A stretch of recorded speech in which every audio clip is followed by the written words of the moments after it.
Okay, hey everyone, Phobos here, coming at you with another last Epoch video, and this time it's day 2 of the new patch, 0.7.8, and just coming at you with some more Sorc adjustments to the build. I don't know if I'm going to make one every day for this, but kind of got a lot done today, so that's why I wanted to make one. Basically solidified our spot at the top of the ladder. Testcaster, Wave 318, Testcaster in the character sheet, wonderful name, I know. And wanted to talk a bit about the build. If you've seen the last video, there's going to be some changes in this one, but it's mostly the same build. Going from the last patch where everybody used Exsanguinous, you can see I've got a different chest on, and we're hybrid now, basically. And the reason for that is because I just found with the ward retention nerfs, it was really hard to get a decent amount of ward as with Exsanguinous. So if I come in here and equip our Exsanguinous, right, I'll let the ward kind of pile up here. See, it's starting to kind of slow down a bit.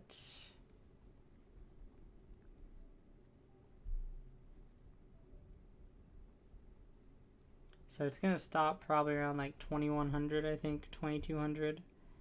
Yeah, it's already getting like really, really slow. Right, so I mean, at this point, you basically see like what we're dealing with health.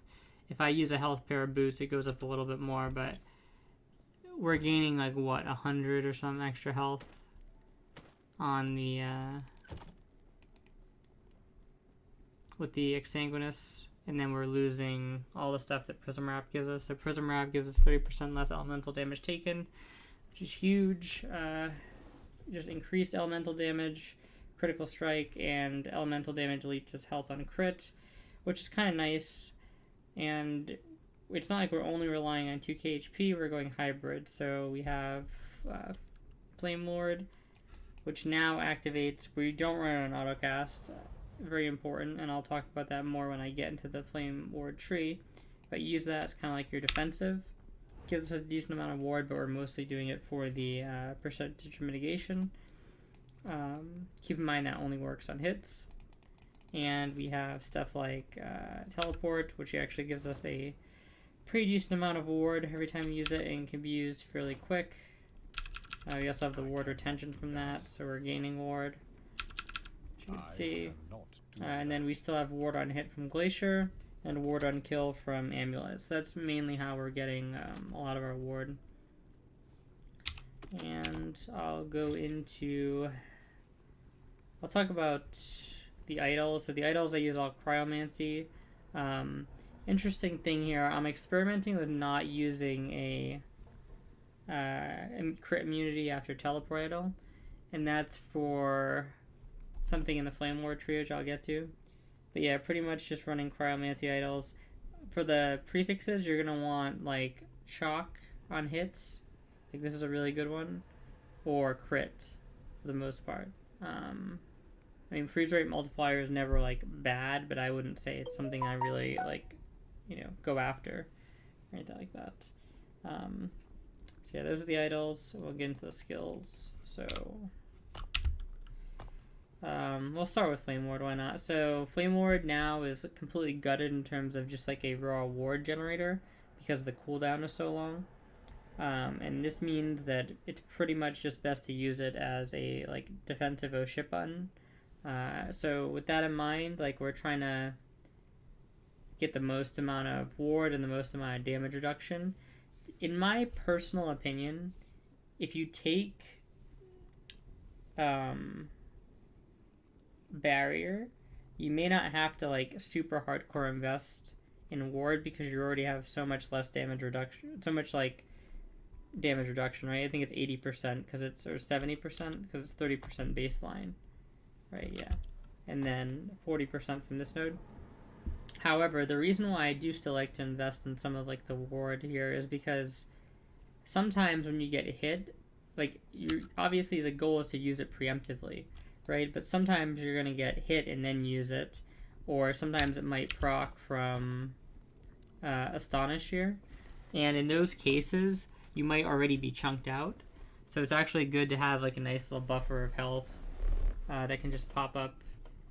And because like you have like 70% damage mitigation, but it's not like, you know, you're not capped or anything. So something can still easily kill you through that if it's doing a lot of damage. So getting the extra ward on use is nice, in my opinion. And that's when it's going to be most useful. Because by the time it gets to the point where you get the charge back up, it's going to have decayed, which again is why it's no longer really that useful for what do you call it? For generating ward over the long term. And I think I'm actually going to unspec points out of this, speaking of that, and invest them into like this stuff right here, like probably Desperate Defense. And just see how that goes.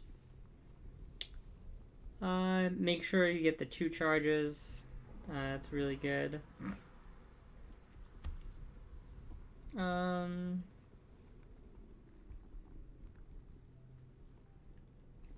Then so that's pretty much how you build. Oh, so this Astonish, yeah. So I've used this a bit in Arena, and I think it's actually kind of good. The problem is I had 2 idols at the time that were like stun immunity, so I wasn't getting like the full effect from it. I think if you don't run stun immunity and you just run like that node, it's probably worth it, because you'll get stunned for a little bit, but it'll proc in like the most desperate times, right? And yeah, it's nice to have something that basically auto casts it for you, and you can still cast it preemptively, right? And you have 2 charges regardless, so I'm going to experiment with that a bit more.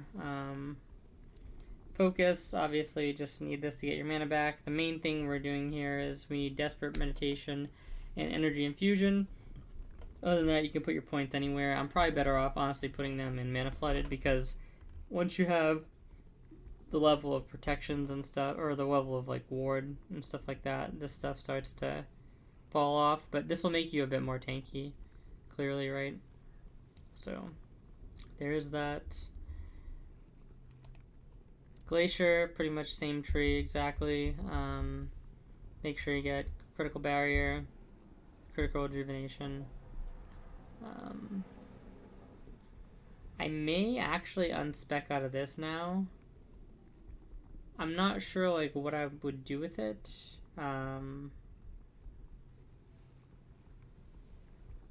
But I don't need it as much because I mostly use Lightning Blast for bosses, so this stuff really good on teleport. I think, well, at least for this build. Some builds it's going to be less useful on, but in my opinion, really good for this particular build. Always good to have stuff to tank for you. This node becomes really good when you're life out of body. Gives you can stick 400 ward on cast. Pretty nutty. Ward retention, why not? If you want, you could put these points into here, but I mean, it's not that much more damage, right? So, and then this is just 1 point, so it's kind of like a might as well. Let's see. And then Lightning Blast, right? So this is an interesting one. I like to always put 1 point in Lightning Attunement because Lightning Aegis is so goddamn broken. It's crazy. 25%, what is it? Less damage taken is just insane. Other than that, you're basically getting Convergence, and you're stacking the chain nodes. You're getting Overcharge, Hypercast for the double and quad cast, and then you're getting Shadow Shock as many nodes, as many points as you can put in.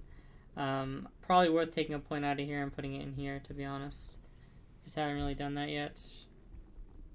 And it's probably the most optimal damage setup. And use this for single target. Now the reason why I have a single target, because like Glacier could function as a single target, right? But the reason why I don't have it as that is because, in my opinion, it's just...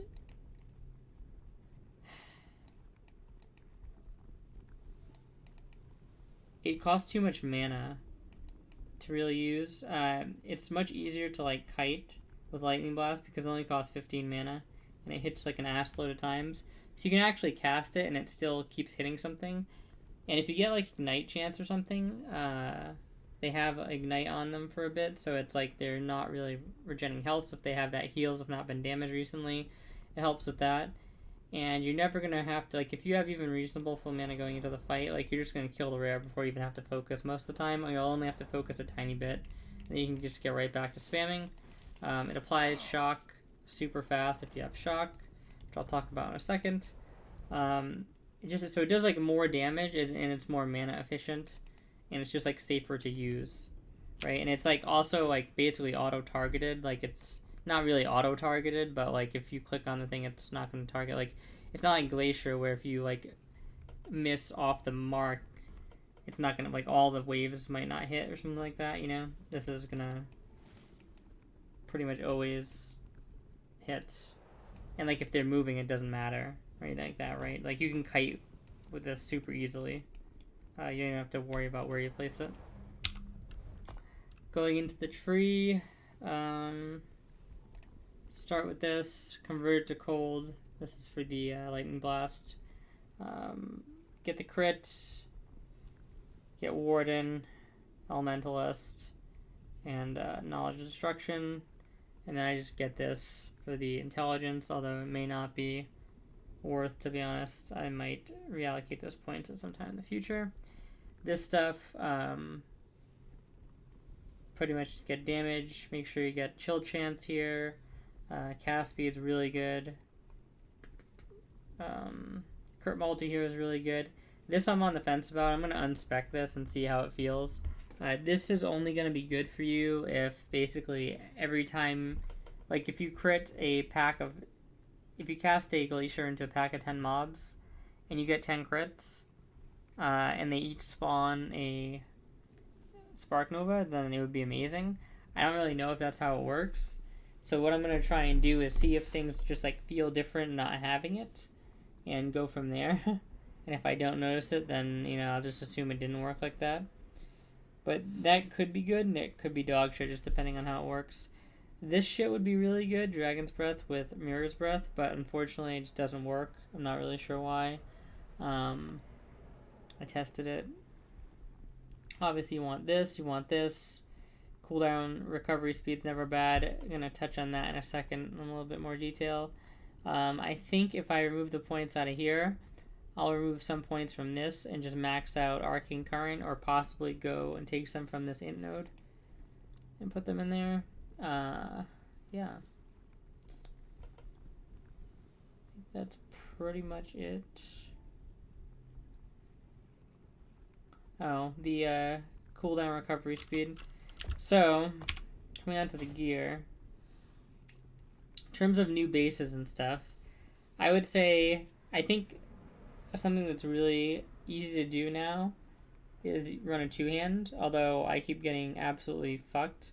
But in theory, it shouldn't be that hard, because you have a ton of other sources of crit, right? You can get crit gloves and crit helm, and I think those are probably both better, unless you like really, really need the mana from the Jeweled Circlet or something, and you have an old one, or like in this, I haven't replaced mine because it's like a god tier one kind of.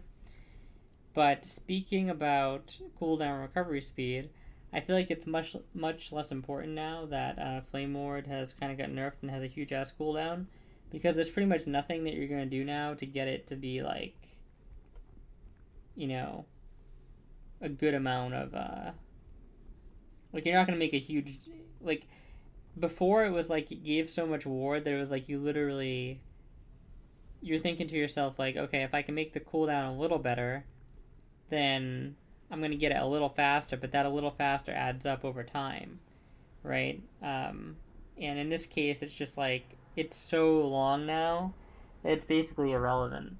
So I think that cooldown recovery speed being like the go-to on the helm, I think it's really freed up to run other things. Like you can probably run set glancing.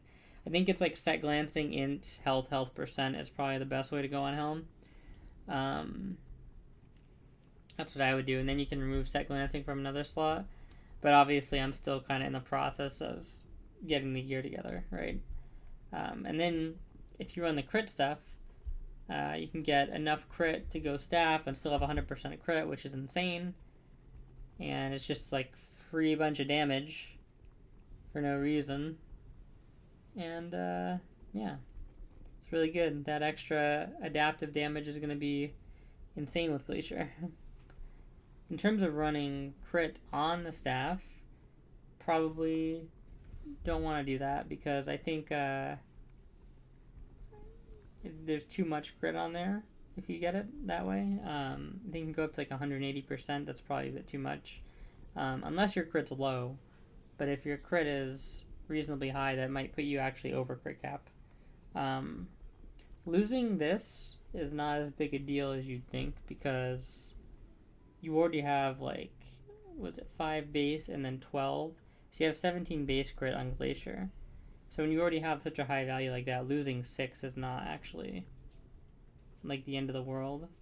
And you can go staff even without having 100% crit, but you probably want at least like 70-80%. You can also get crit on idols and stuff like that, but you know, it's hard to get like a really good idol set, so other than that, pretty much running so health percent with dodge. The dodge is the big one here, and you want like a couple, like 1 or 2% rolls. Like I have one of my boots. It's kind of shitty, but it works enough. I like to do the conditional dodge because it's just so much more like you get so much more effective health to pair with the dodge if you're allowed to just go crazy with health and set health. In some cases, you can get all of them together, but particularly when you're just starting out and you don't have much gear, it's much easier to just get the huge-ass dodge roll on belt on pot and use it conditionally, and then combine that with the overall large health pool that you get from all the other items. So it's pretty much that. I actually run 5-set glancing here, and it's kind of like non-optimal, but I mean, again, it's just another thing you can do to make it easier on yourself, right? Because a lot of the prefixes, to be honest, are not insane. They're just like, they're good to have. Like, if you have more int, it's never bad, right? But, you know, when I sacrifice 5 int for a glancing blow slot to make it so I don't need to roll as high glancing blow on other items, which I need like multiple things on, like dodge and health and set health, you know, of course, right? So I'd make that trade-off any day. And that's pretty much what I do here. I have like 1% on the boots, 1% on the belt, 6%, 5%, 7%, and that works out to 100. So pretty good in my opinion. Gloves. These are actually really good gloves, but unfortunately they're I feel like you don't really need the cast speed. That's why I would be fine going crit, and you're only losing like 8% because you're not replacing this anyway. Unfortunately, like if you get like a 15% on this, you're totally set on cast speed. You can also use an Oracle's Amulet if you prefer, but I find that the poison is pretty easy to deal with most of the time. I would probably try and replace the mana on these with like dodge though, or something like that. And I'd say also that any of the int rolls on these items can be replaced with percent dodge. To be honest, I think giving the ward retention nerf, you're probably better off running dodge on those items. But again, I just haven't really found a good one yet, right? So is what it is. And this is obviously set health. I just kind of get mana where I can, if you notice. So if I were to remove like all these mana rolls, it would be bad, but you know, you kind of just, you can always add mana from the tree a bit, so keep that in mind as well. In terms of what to get on your weapon, so again, like if you need crit, go crit. If you don't need crit, go cold damage and spell damage, and then shock chance to shock is honestly probably most important because you can get a lot of shock effect, but getting a shock on the target to begin with is really nice consistently, and then you can even run shock effect. If you have a staff, it may be interesting to try and run poison. Getting any of the ailment things that are like do offensive damage, like ignite or something like that, that's interesting too, and is probably not like terrible bad. But obviously, I think shock or poison would be better. So that's what I was looking for on my staff suffixes. I'm kind of up for debate on if I get a staff, if I'd want to run like mana as one of the suffixes, because you can get a lot of mana. There's a lot of things you can run, and a lot of times it's kind of going to be determined for you. But if it's not, and you actually get to pick your suffixes, then you're just going to have to choose like what's most important to you, I guess. I think if you could avoid having to get mana on staff, it'd probably be better. Only because there's so many like unique things you can get in that slot, and you can always get mana somewhere else, right? You can get shock effect, poison, etc. All those things are super good. So that's how I'd play that. And yeah, I think that's pretty much it. How to play it, basically. I use Glacier for the AoE. Targeted, so that's nice. Use this for the single target. A lot of kiting. Basically, just identifying which mobs are dangerous, staying the fuck away from them. Like those new golem ass mobs. Like, don't even try and be close to them if you can avoid it. Whenever you do have to get, like, when you realize you're gonna get swarmed, you want to preemptively pop Flame Lord, or like a potion for dodge. You're just going to have to kind of get used to that yourself. You can tell if it's a situation where you're going to need to pop Flame Lord, or if you can just use a potion. Using a potion is kind of nice because Flame Lord is like your huge damage shield. So not having to like dip into it early on in a wave or something. Because you can actually kind of blow through the charges quick. But yeah, it's pretty good if you don't have to go into it super early. I'm going to see how the on stun thing functions, and if I like it or don't like it, I'll get back to you guys on that. The one concern I have is that it seems like it's possible to get stunned even when like your life isn't really that low, and I think that may be because mobs might have like implicit stun chance, which probably enters into the calculation in terms of how you get stunned. So it's not just like a pure raw like percentage of your health type thing, which means that you could kind of like get stunned for a negligible amount of damage potentially, and pop that Flame Lord, and then you're down a charge, right? So I think that's like one of the negatives, but we're just gonna have to like look into that and see. I think that's pretty much it though. If you have any questions or anything like that, feel free to leave them in the comments. Yeah, like, comment, subscribe, come watch me on Twitch tomorrow. Yeah, so thanks for watching, guys, and see you later.